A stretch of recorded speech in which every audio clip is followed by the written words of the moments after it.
और उसकी 13 आयत। यहां पर इस प्रकार कहता है यूहन्ना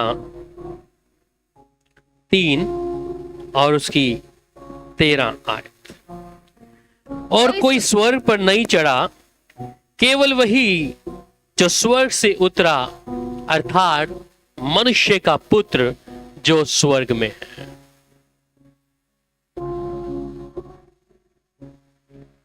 यूहन्ना 3 अध्याय और इसकी 13 आयत में साफ तौर पे कहता है कि और कोई स्वर्ग पर नहीं चढ़ा, केवल वही जो स्वर्ग से उतरा, अर्थात मनुष्य का पुत्र जो स्वर्ग में है। जब इस वचन को हम पढ़ते हैं तो एक सवाल आमतौर पे हमारे जहन में आता है कि अगर कोई स्वर्ग पर नहीं चढ़ा, केवल वही जो स्वर्ग से उतरा है और उसके अलावा कोई चढ़ा नहीं है, तो हनोक और एलिया ये कहां गए? मेरा विषय आज इसी विषय में है, और जिसके बाद उठा लिया गया पर किधर गया, या एलिया उठाया गया तो किधर गया। मेरा विषय आज यही है कि परमेश्वर जो इस गंभीरता को, इस वचन को समझाए। इसलिए हम जब कलाम देते हैं तो हमारे पास टीचिंग एंड प्रीचिंग दोनों है। मैं भी प्रीच नहीं कर रहा, टीच कर रहा हूं, क्योंकि कलीसिया को जो समझ होना है, इसलिए मैं उनके हिसाब से प्रभु का आत्मा पाकर जो खुदा ने बताया उन बातों को जाहिर करना चाहता हूं। तो यूहन्ना 3 अध्याय और 13 आयत को हमने पढ़ा, और यहां कहता है कि और कोई स्वर्ग पर नहीं चढ़ा, और वही जो स्वर्ग से उतरा, अर्थात मनुष्य का पुत्र। इसका मतलब प्रभु यीशु मसीह ही स्वर्ग से उतरा है और स्वर्ग पर वो ही वापस गया है। मैंने कहा कि सवाल उठता है अब 2 जनों का, 2 व्यक्तियों का, जिनके विषय में आज हम समझेंगे। अगर आपके पास पेंसिल, कॉपी, रेफरेंस लिखना चाहते हैं, हवाले लिख सकते हैं। तो यहां पर सबसे पहला जिक्र है हनोक, और जिसके बारे में हम पुराने नियम में 5 अध्याय और उसकी 24 आयत को पढ़ लेंगे। उत्पत्ति की किताब 5 अध्याय और उसकी 24 आयत को हम लोग यहां पर देखेंगे। यहां पर इस प्रकार कहता है, और हनोक परमेश्वर के साथ साथ चलता था, फिर वह लोप हो गया क्योंकि परमेश्वर ने उसे उठा लिया। अब यहां पर हनोक को परमेश्वर ने उठाया है, पर किधर गया है यह मालूम नहीं। बाइबल के अनुसार हमें 3 स्वर्ग मिलते हैं जिन्हें पौलुस देख के आया है, पर यह हनोक जब उठा लिया गया, क्या यह सीधा डायरेक्ट स्वर्ग में बैठा दिया गया? जी, हनोक जब उठाया तो कहां गया? क्या डायरेक्ट परमेश्वर के सामने बैठा होगा? देखा जाए तो न्याय नहीं हुआ अभी तक, लोप हो गया है। परंतु इब्रानियों की किताब और उसका 11 अध्याय और उसकी 5 आयत, कोई भी पढ़िए मेरे लिए। The book of Hebrew chapter 11 verse 5। Mic में बोलिएगा अगर बोलना है, उसके माइक में, दूसरे माइक, तो दूसरों को सुनेगा नहीं। विश्वास ही से हनोक उठा लिया गया, विश्वास ही से हनोक उठा लिया गया, हनोक को उठा लिया विश्वास से, कि मृत्यु को ना देखे, कि मृत्यु को ना देखे, और उसका पता नहीं मिला, और उसका पता नहीं मिला, क्योंकि परमेश्वर ने उसे उठा लिया था। क्योंकि परमेश्वर ने उसे उठा लिया। उसके उठाए जाने से पहले, उसके उठाए जाने से पहले उसकी ये गवाही दी गई उसकी ये थी गवाही दी गई कि उसने परमेश्वर को प्रसन्न किया है। उसने परमेश्वर को प्रसन्न किया है। सो हनोक जिसे उठा लिया गया है, तो 3 बातें सामने आ रही हैं। पहली बात, उठा लिया गया है। दूसरी बात कि मृत्यु को नहीं देखा। तीसरी बात, उसका पता नहीं लगा, लोप हो गया है। तो ये हनोक जब उठा लिया गया है, इसने मृत्यु को नहीं देखा, उठा लिया गया है, पता नहीं चला, लोप हो गया।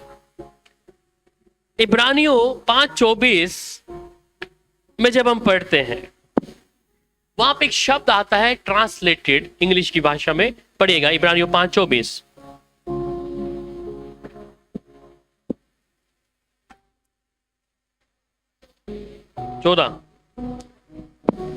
पर अन्य सियानियों के लिए है और जिनकी ज्ञान इंद्रिय अभ्यास करते करते भले बुरे के भेद करने में 11-13 पे आओ, सॉरी।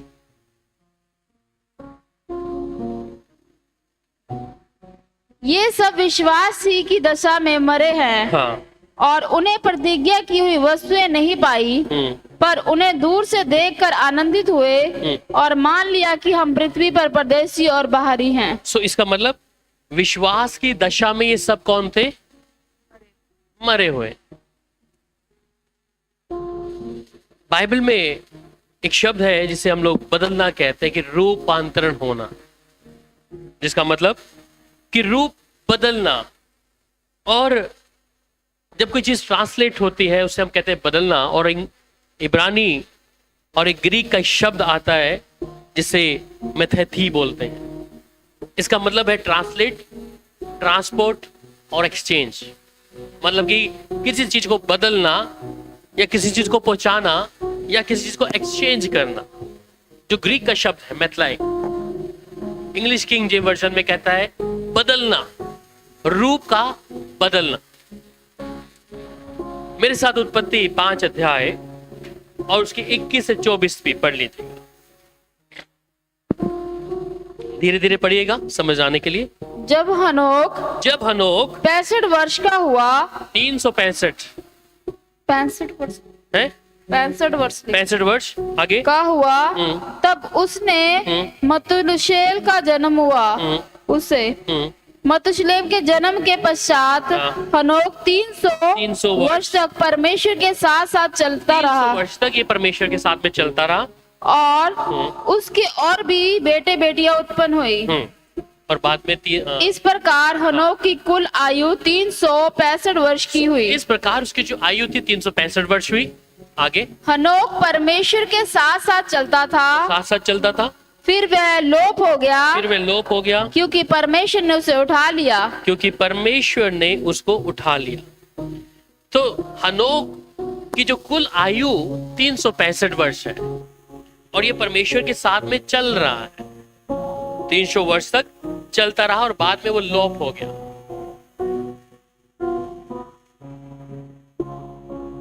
उत्पत्ति 5 अध्याय उसकी 24 आयत।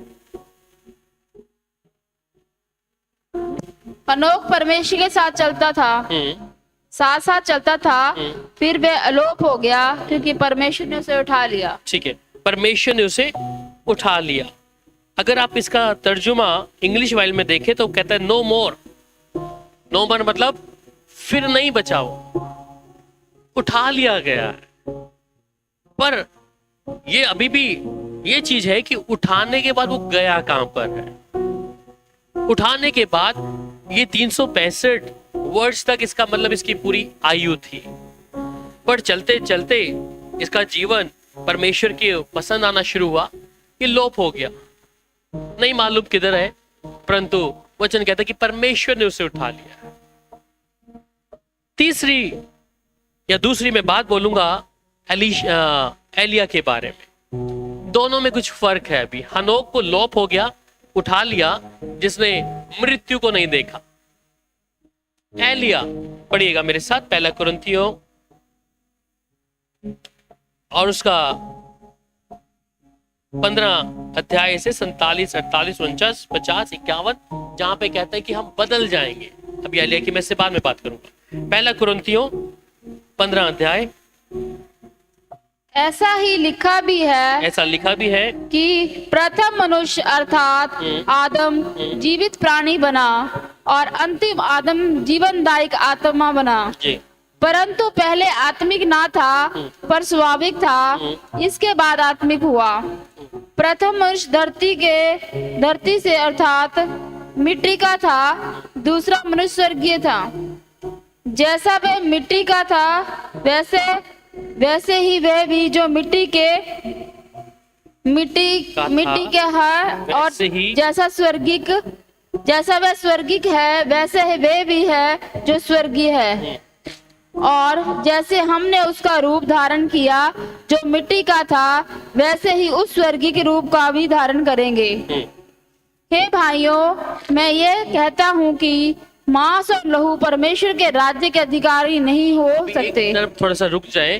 कहते हैं मांस और लहू परमेश्वर के राज्य के वारिस नहीं हो सकते, नहीं होंगे।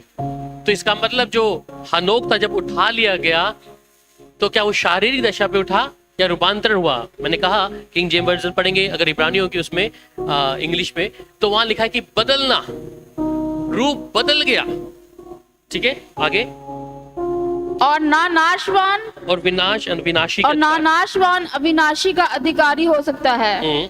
देखो, मैं तुमसे भेद की बात कहता हूँ, हम सब नहीं सोएंगे परंतु सब बदल जाएंगे और ये क्षण भर में बस पलक। तो यहाँ पर कहता है कि हम बदल जाएंगे।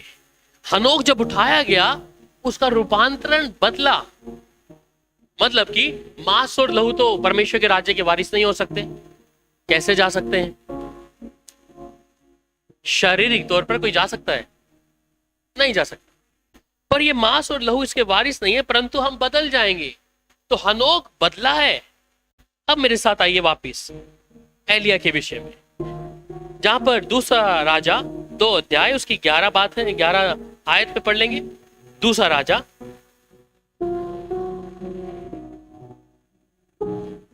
राजा 2 अध्याय उसकी 11 आयत।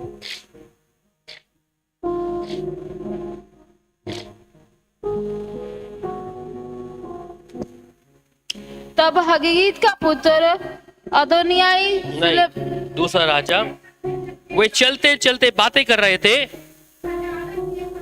कि अचानक एक अग्नि में रथ और अग्नि में घोड़ों ने उनको अलग अलग किया और एलिया बवंडर में होकर स्वर्ग पर चढ़ गया। तो एलिया कहां पे चला गया? अभी स्वर्ग पे चला गया। कौन सा स्वर्ग है? अभी यहीं पे सस्पेंस। हनोक उठा लिया गया है, पर यहां पे लिखा नहीं कि हनोक को स्वर्ग में उठा लिया गया है, परमेश्वर ने उठाया। पर एलिया के विषय में लिखा है कि वहां पर जब वो चलते चलते अचानक एक अग्नि में रथ आ गया एकदम से, और अग्नि में रथ जब आया तो घोड़ों ने उनको अलग अलग किया और एलिया बवंडर में होकर स्वर्ग पे उठता गया। अब यहाँ पे कुछ बातें हैं जिन्हें देखना है। 4 बातें इसी आयत के अंदर। पहली बात, अग्नि में रथ है और घोड़ों ने दोनों ने क्या किया? अलग किया। और दूसरी बात है, हवा में बवंडर है, टोरनेडो। ठीक है। तीसरी बात, एलिया बवंडर में होकर चढ़ा। चौथी बात कि धीरे धीरे एलीशा को दिखना बंद हो गया। अब एलीशा को जब वो बवंडर में जा रहा है तो एलीशा नीचे से देख रहा है, तो अब उसको दिखना क्या हो गया? बंद हो गया। क्या एलिया का ये स्वर्गरोहण हुआ होगा? बाइबल में तो हम एक ही बारे में पढ़ते हैं, यूहन्ना 3:13 में, जहां पर सिर्फ जब यीशु चेलों के साथ में थे तो उन्होंने यीशु को चढ़ते हुए देखा है। हनोक को देखा नहीं ऐसा करके। परंतु एलिया कहां गया? वो बवंडर में होकर चला गया अंदर। यीशु को खुली आंखें देख रही थी सब लोग, जब वो शारीरिक तौर पर लोगों को दिख रहा था, शरीर में तौर पर, और वो उठला लिया। इसलिए प्रेरितों के काम 1 अध्याय और उसकी 9 और 11 आयत। प्रेरितों के काम 9 अध्याय 1 अध्याय 9 से 11। सॉरी। ये कहकर वे उनको देखते देखते ऊपर उठा लिया गया और बादल ने उसे उनकी आंखों से छिपा लिया। उसके जाते समय जब वे आकाश की ओर ताक रहे थे तो देखो 2 पुरुष श्वेत वस्त्र पहने हुए उनके पास आ खड़े हुए और उनसे कहा, हे गलीली पुरुषों, तुम क्यों खड़े हो? आकाश की ओर आकाश की ओर देख रहे हो, यही यीशु जो तुम्हारे पास से स्वर्ग पर उठा लिया गया है, जिस रीति से तुमने उसे स्वर्ग को जाते देखा, उसी रीति से वह फिर आएगा। ठीक है, तो ये अपने अब यीशु के बारे में देखा, परंतु जो एलिया गया ये बवंडर में गया है। ठीक है, ये डायरेक्ट ऐसे क्यों नहीं उठा लिया? इसका मतलब 3 स्वर के विषय में, जहाँ पे पौलुस कहता है 2 कुरिन्थियों 12 अध्याय उसकी 2 आयत में 3 स्वर का जिक्र है। पढ़िएगा 3 स्वर क्या है यीशु के बारे में। यीशु डायरेक्ट गया, परंतु ये अभी स्वर्ग में नहीं पहुंचे 2 व्यक्ति है, क्योंकि न्याय भी नहीं हुआ। ठीक है, पढ़िएगा मेरे साथ 2 कुरिन्थियों 12 अध्याय और उसकी 2 आयत। मैं मसीह में एक मनुष्य को जानता हूँ, 14 वर्ष हुए कि ना जाने दे सहित ना जाने दे रहित परमेश्वर जानता है, ऐसा मनुष्य तीसरे स्वर्ग तक उठा लिया गया। ठीक है, तो पौलुस यहाँ पे 3 स्वर की बात कर रहा है। अब ये 3 स्वर जिसके विषय में हम बात कर रहे हैं, इसलिए पुरानी अगर हिब्रू की भाषा में देखें तो हम अगर इंग्लिश बाइबल में देखते हैं तो वहां पे शब्द आ रहा है हेवन। ठीक है, आकाश को भी क्या बोला गया है? हेवन। ये जो है वातावरण, ब्रह्मांड और स्वर्ग, ये तीनों के लिए एक ही शब्द इस्तेमाल हो रहा है। ब्रह्मांड के लिए, वातावरण के लिए और स्वर्ग के लिए। बाइबल में लिखा है तीनों चीजों के बारे में, और ये लिखता है उत्पत्ति 27 अध्याय और उसकी 28 आयत में। पढ़िएगा उत्पत्ति 27 अध्याय। परमेश्वर तुझे आकाश की ओस और भूमि की उत्तम से उत्तम उपज, हाँ ठीक है, उत्तम से उत्तम उपज और बहुत सा अनाज और नया दाख मधु दे। ठीक है, सो यहाँ कहता है इंग्लिश बाइबल में therefore God give you thee of the dew of heaven, मतलब कि अब ये परमेश्वर तुझे आकाश से ओस, तो ओस कहां से आती है? इसे वातावरण है, जिसे हम लोग स्वर कह रहे हैं अभी, पहला स्वर, दूसरा स्वर, तीसरा स्वर। तो ये वातावरण है जिसको वो कह रहा है कि परमेश्वर, इंग्लिश में कहता है the due of haven. Bible में हम जिस शब्द को पढ़ते हैं स्वर्ग, उसे आकाश को स्वर्ग बोला गया है। ठीक है, तो अभी दूसरी बात, व्यवस्था विवरण 33 अध्याय और उसकी 28 आयत। अब ये 3 जो स्वर की बात है, जिसे हम पहले स्वर की बात कर रहे हैं, जिसे आकाश के विषय में बात कर रहे हैं, उसके बारे में बता रहे हैं। 33 का 28।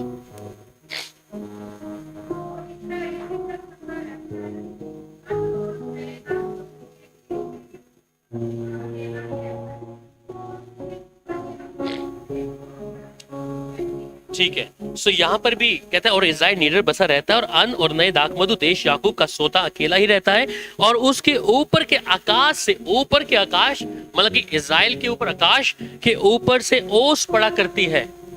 तो ओस जो है स्वर्ग से नहीं आ रही, डायरेक्ट स्वर्ग से ओस नहीं है, परत है। पहला जिसे हम आकाश देख रहे हैं, आकाश के बाद उधर से ओस है, इसलिए वातावरण, ब्रह्मांड जिसे हम स्वर्ग बोल रहे हैं। तो तीसरी बात और पढ़ लीजिए भजन संहिता 8 अध्याय उसकी 3 आयत।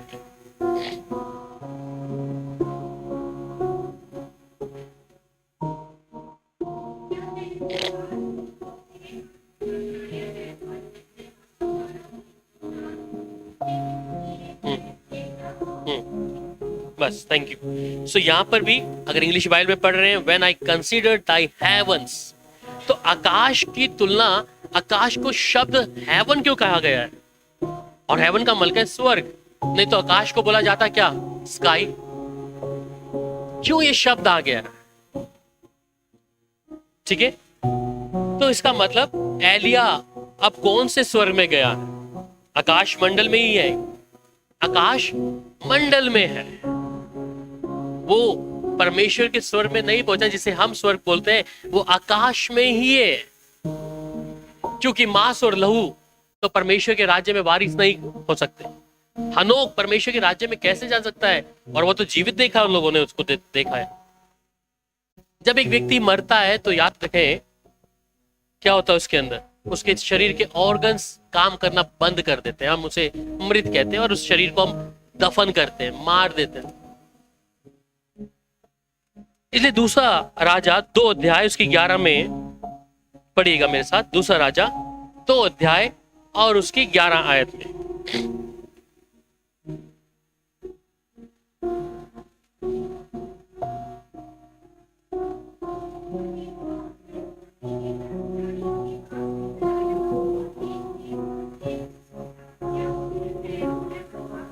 दूसरा राजा 2 अध्याय 11। वे चलते चलते बात कर रहे थे कि अचानक एक अग्निमय रथ, ठीक है, और अग्निमय घोड़े उनको अलग अलग किया और एलिया बवंडर में होकर स्वर्ग पर चढ़ गया। चला गया। ठीक है, तो हनोक को परमेश्वर ने बदल दिया। अगर ये एलिया जो है बवंडर में गया और शरीर के तौर पे गया, शारीरिक तौर पे गया, इसके अंदर मांस लहू सब कुछ है। मुझे आपके वहां जाने के लिए हमारा बदलना जरूरी। इसलिए जिस पहले स्वर की बात करते हैं, जिसे आकाश मंडल है, वायुमंडल है, ब्रह्मांड है, परंतु परमेश्वर की उधर नहीं गए अभी डायरेक्ट। हम कई बार सोचते हैं कि शायद परमेश्वर के साथ में चले गए हैं। तो इसका मतलब जब यीशु मसीह प्रार्थना कर रहे हैं तो वहां पे एलिया को, मूसा को देख रहे हैं लोग। चेलों ने देखा वहां पर कि यीशु के साथ में ये दोनों लोग कौन है, एलिया और मूसा है। तो इसका मतलब ये अधिकार तो सिर्फ यीशु के पास है कि वो स्वर्ग पर चढ़ सकता है, और वही चढ़ा है। इसलिए यूहन्ना 3:13 में साफ शब्दों में क्या कहा है, पढ़िएगा मेरे को। यूहन्ना 3:13 में क्या कह रहा है वो?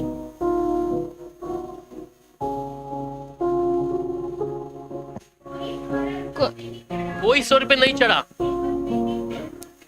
तो केवल कौन चढ़ा है? बस जो उतरा है। हाँ, बस यही है अभी। तो बाकी हनोक, एलिया, ये उस स्वर्ग में नहीं है जहां पे परमेश्वर बैठा है। ये उस भूमंडल में जिसे 3 स्वर्ग बोला जाता है भी वहीं पर है, क्योंकि वहां जाने के लिए अभी न्याय भी है। इसलिए न्याय अभी हुआ नहीं है। हम कई बार बोलते हैं कि स्वर्ग चले गए। ये 3 स्वर्गों में परमेश्वर ने कैटेगराइज करके रखा है इसको, कौन किधर जाएगा, कैसे जाएगा, क्योंकि इनके कामों का भी तो परमेश्वर न्याय करेगा ना। हनोक, एलिया, ये जितने लोग थे, या अब्राहम, जितने मूसा थे, इनके विषय में परमेश्वर ने अभी न्याय करना है। इनका न्याय नहीं हुआ है, परंतु परमेश्वर धुंधले तौर पर आने वाली चीजों को प्रकट करके दिखा सकता है मनुष्य को। जो भविष्य में होगा उन बातों को परमेश्वर अपने लोगों के जीवन में जाहिर कर देगा। इसलिए हम कई बार बोलते हैं कि अब्राहम की गोद में बैठा है कौन? लाजर, जो झूठन खाता था। तो परमेश्वर उस जो चीज है, उस स्वर्ग की बातों को परमेश्वर क्या करेगा, मनुष्य को दिखा सकता है पहले तौर पर। और ये हनोक और एलिया इस समय वहीं पर है, क्योंकि ये बवंडर में चले हैं, रथ आया अग्नि में।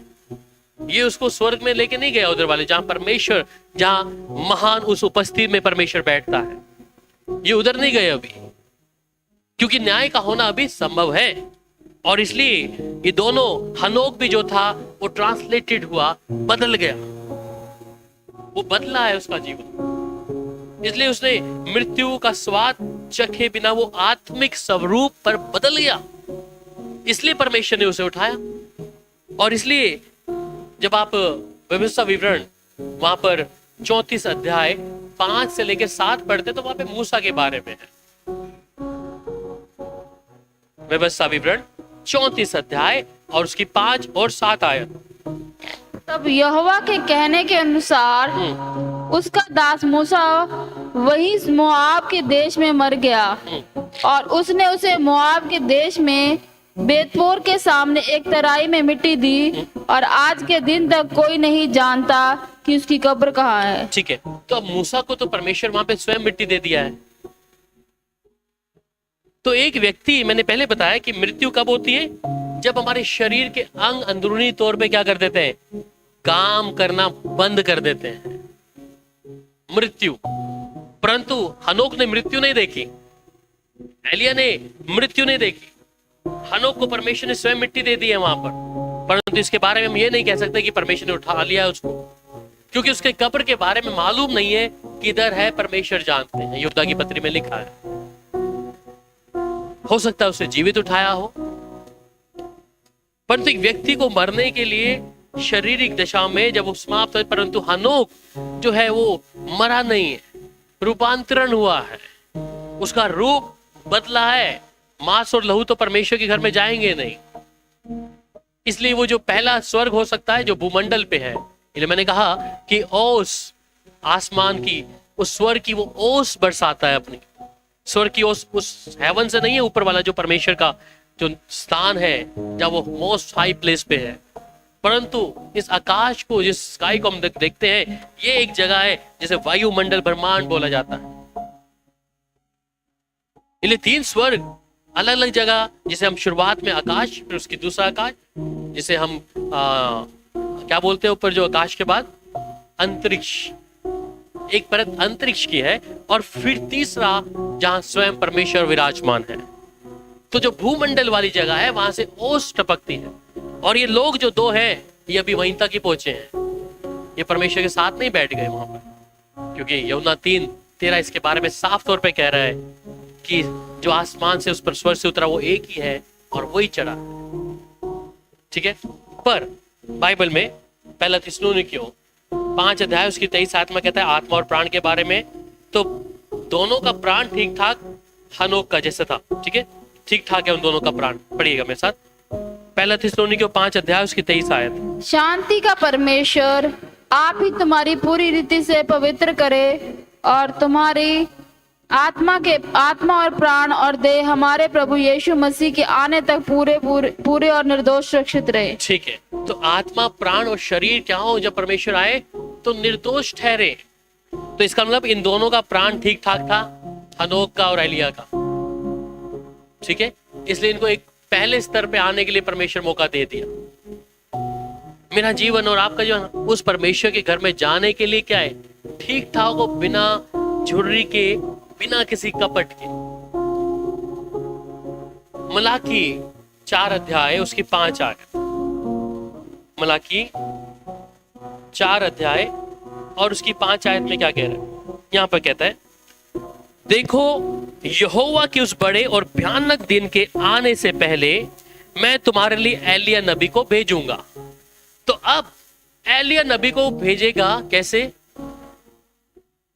जब भयानक दिन होंगे।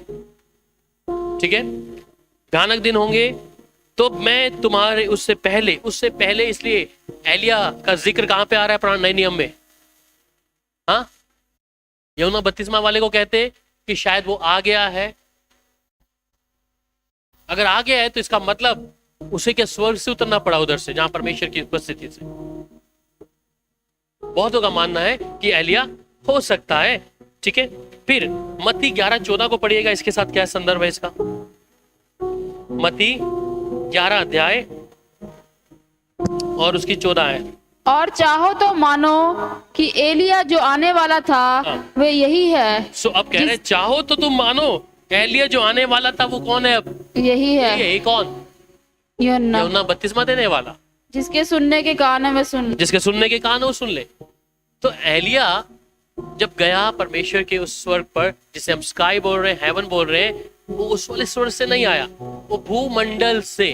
क्योंकि अब इन्होंने शारीरिक रूप पे देखा है, चेलों ने यीशु के साथ में जब देखा मूसा, ठीक है, और एलिया को जब देखा तो शारीरिक तौर पर ये खुली आंख से देख रहे हैं जो चेले हैं, ये रूपांतरण वाला रूप नहीं देख रहे। और ये कैसे जान सकते हैं कि यही है शायद मूसा और एलिया, हाँ, यीशु के साथ में। और वो कहते हैं कि हम यहाँ पे 3 वेदियां बना देंगे, एक तेरे लिए यीशु मसीह, एक मूसा के लिए और एलिया के लिए। तो ये चेले देख रहे हैं क्योंकि वो अभी तक बदले नहीं थे जैसा बदलना था। ये भूमंडल में होकर जो गया, हनोक जो चला गया, ये लोग उस भूमंडल जो पहला स्वर्ग है जिस वायुमंडल में वहां पर है, इसलिए अथॉरिटी प्रभु दिया आने और जाने की। तो कहता है कि अगर चाहो तो मानो ये एलिया जो आने वाला था वो यही है। ठीक है, और फिर मत्ती 17 अध्याय उसकी 11 और 12 आयत। मत्ती 17 अध्याय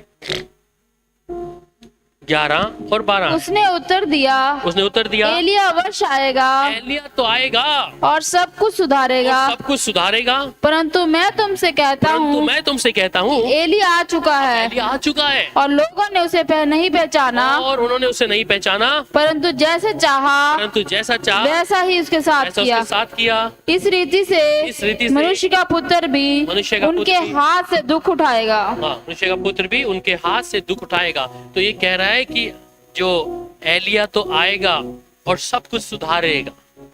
तो यीशु से पहले एलिया को भेज दिया यूहन्ना बपतिस्मा के रूप में, ठीक है। और वो कहता है परंतु मैं तुमसे कहता हूं कि एलिया जब आ चुका है और उन्होंने उसे नहीं पहचाना, परंतु जैसा वह चाहा वैसा ही उसके साथ किया। तो एलिया यूहन्ना बपतिस्मा देने वाले के रूप में आ चुका है। यीशु ने भी इस बारे में वहां पे इस संदर्भ में बता दिया, पर वो उस मोस्ट हाई प्लेस से नहीं आया, वो उस पहले या दूसरे स्वर्ग से आया है। आ जा सकता है, ठीक है। तो इसलिए जब हम मूसा को देख रहे हैं तो मूसा के बारे में, मूसा को जिसको मिट्टी दी मूसा को वहां पर परमेश्वर ने, ये मूसा भी जब यीशु के साथ बातचीत कर रहा है, मूसा और एलिया ये लोग क्या कर रहे हैं, आ जा सकते हैं उस स्वर्ग से, परंतु जो एक चढ़ेगा वो है यीशु मसीह, क्योंकि न्याय अभी तक नहीं हुआ है। इसलिए हम ये भी नहीं कह सकते हम स्वर्ग जा रहे हैं अभी एकदम से, हम एकदम से स्वर्ग, अब्राहम चला गया या मूसा और हानोक चले गए एकदम स्वर्ग में, अभी वहां नहीं है। परमेश्वर का न्याय होना भी बाकी है। इसलिए जब जजमेंट होगा तब परमेश्वर जांचेगा, परखेगा, फिर परमेश्वर उस महापवित्र जगह पर, जो परमेश्वर का जगह है, जहां स्वयं परमेश्वर विराजमान है, जहां पर स्वर्गदूत भी जाने के लिए डरते और कांपते हैं, अपने मुंह को छुपा लेते हैं, उस जगह पे प्रवेश करने के लिए परमेश्वर न्याय करने के बाद ही हम लोग उसमें एंट्री कर पाएंगे, ठीक है। तो उससे पहले वहां एंट्री नहीं है, सिर्फ एक जा सकता है, जो उतरा है वहां से, जो आया है वहां से, वही जा सकता है। अगर आपके पास यूएस का ग्रीन कार्ड है तो आप आएंगे जाएंगे, आपके पास वहां की नागरिकता है। अब भी इन लोगों के पास नागरिकता नहीं है, इसलिए उन्हें पहले स्वर्ग तक रखा है, ठीक है। तो उसी प्रकार हनोक या एलिया ये उस स्वर्ग तक नहीं पहुंचे जहां परमेश्वर विराजमान है, परंतु जो स्वर्ग जिसके विषय में पौलुस इस बात का उदाहरण देता है कि मैं 3 स्वर्ग देखा है, वो देख सकता है, पहला आकाश, फिर दूसरा आकाश, फिर जहां परमेश्वर मोस्ट हाई जगह पे बैठा है। हम ये नहीं कहते कि वो जाके परमेश्वर के दाहिने ओर बैठ गए, परंतु परमेश्वर कहता है, यीशु ने कहा कि मैं अपने पिता के पास जाऊंगा, तुम्हें लेके जाऊंगा और मैं उसके दाहिने हाथ हम बैठेंगे, जहां से हम उस गिराए दूतों का न्याय भी करेंगे।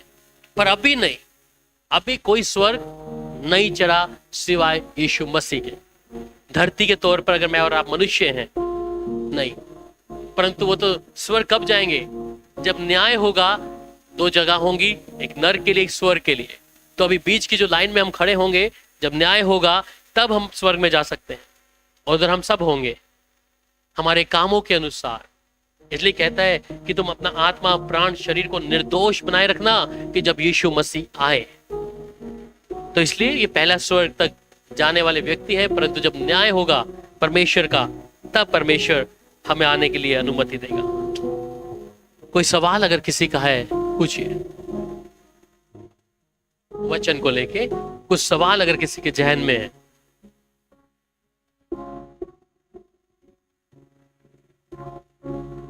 कोई सवाल नहीं है?